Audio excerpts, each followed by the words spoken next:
E aí, bora falar de um assunto que costuma tirar o sono de muita gente, a crase. Se ela sempre parecer um bicho de 7 cabeças, pode relaxar, porque hoje a gente vai desvendar esse mistério de um jeito bem simples e direto. Para a gente não se perder no caminho, eu montei um roteiro bem simples. Primeiro, vamos entender direitinho o que é a crase.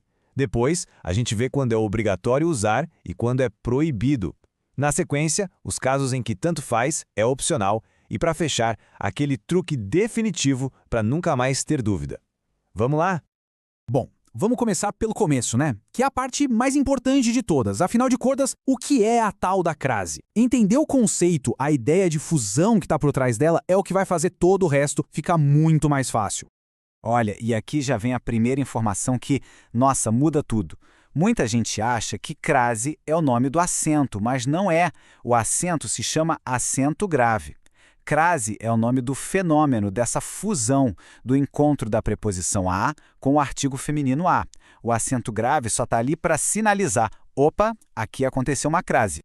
A lógica é sempre essa. Um A encontra outro A, e eles se juntam, se fundem, virando A. Pensa nesse exemplo. Chegamos à escola. Por que tem crase aí? Simples. Primeiro, o verbo chegar.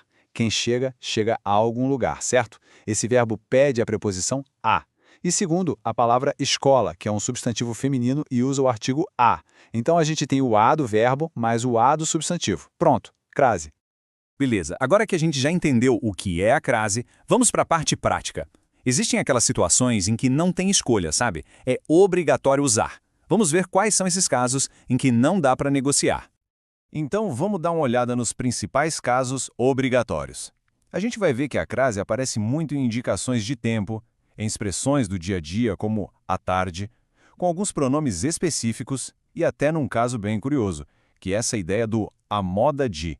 Dominando isso aqui, a maioria das dúvidas já some, pode acreditar. Esse exemplo aqui é perfeito para a gente entender o que manda na regra. É o verbo que vem antes. A crase com aquele, aquela ou aquilo só vai acontecer se a palavra anterior pedir a preposição a. Olha só, refiro-me. Quem se refere a alguma coisa. Por isso, refiro-me àqueles rapazes. Agora olha o outro lado. Aluguei. Quem aluga, aluga algo, direto. Por isso aluguei aquele apartamento, sem crase. Viu como é a regência verbal que define tudo? Agora um caso clássico que pega muita gente. A crase vai ser sempre obrigatória quando a gente tiver a expressão a moda de ou a maneira de. E o mais interessante é que isso vale mesmo que a expressão não esteja escrita, só subentendida ali na frase. Vamos ver uns exemplos para ficar bem claro. Quando alguém fala um gol a Pelé, o que a pessoa quer dizer? Que foi um gol à moda de Pelé, no estilo dele. Mesma coisa com sapatos a Luís XV, ou seja, sapatos à moda de Luís XV. Não importa se é futebol ou moda. Se a ideia de no estilo de estiver ali, a crase tem que aparecer. Tão importante quanto saber quando usar é saber quando não usar a crase, né? Conhecer essas regras ajuda a evitar aqueles erros mais batidos e dá muito mais segurança na hora de escrever. Vamos ver então onde estão as principais armadilhas. Olha, essa listinha aqui é para memorizar. É proibido usar crase antes de palavras masculinas como a cavalo, verbos no infinitivo tipo começou a reclamar, a maioria dos pronomes como em diga ela, números cardinais tipo chegou a 200 mil e entre palavras repetidas como cara a cara. Essas são regras de ouro. Ok, agora a gente entra numa área mais flexível da crase. São os casos em que tanto faz, sabe? A escolha de usar ou não o acento grave fica por conta de quem está escrevendo, porque as duas formas são consideradas corretas pela gramática. Essa aqui é uma dúvida clássica. Imagina a cena. Entreguei o cartão a Paula. E aí? Tem crase nesse a Paula ou não tem? Qual seria o jeito certo? E a resposta é surpresa. As duas formas estão certinhas. Isso porque, antes de nomes próprios femininos, o uso da crase é opcional, é facultativo.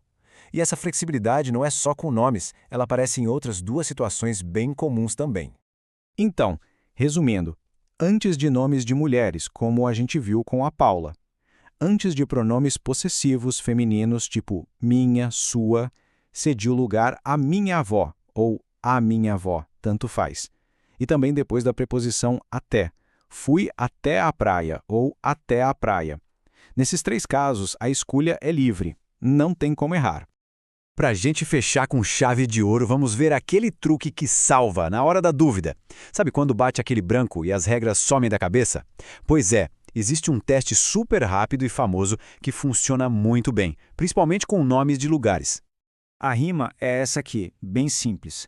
Vou a, volto da, crase a. Vou a, volto de, crase pra quê? É um macete antigo, mas que é batata, funciona que é uma beleza. Mas por que esse truque funciona? A lógica por trás dele é bem simples. A palavra dá é a junção de de mais a. Então, se na volta a gente fala volto da Bahia, esse a do da mostra que Bahia é um lugar que usa o artigo a. Aí na ida, quando o a da preposição vou a encontra o a do artigo de Bahia, acontece a crase. Agora, se na volta é volto de São Paulo, não tem artigo a. Por isso, na ida, é vou a São Paulo, sem crase. Simples, né? Bom, para a gente encerrar, um último desafio. Dê uma olhada nessa frase. A preferência no atendimento será dada àquelas pessoas como convém à ordem dos trabalhos. E aí, esse uso da crase em aquelas e a ordem está correto? Pense um pouquinho em tudo que a gente conversou, a regra do pronome, a regra do substantivo feminino. Agora, com certeza, existem as ferramentas para analisar e responder com toda a segurança.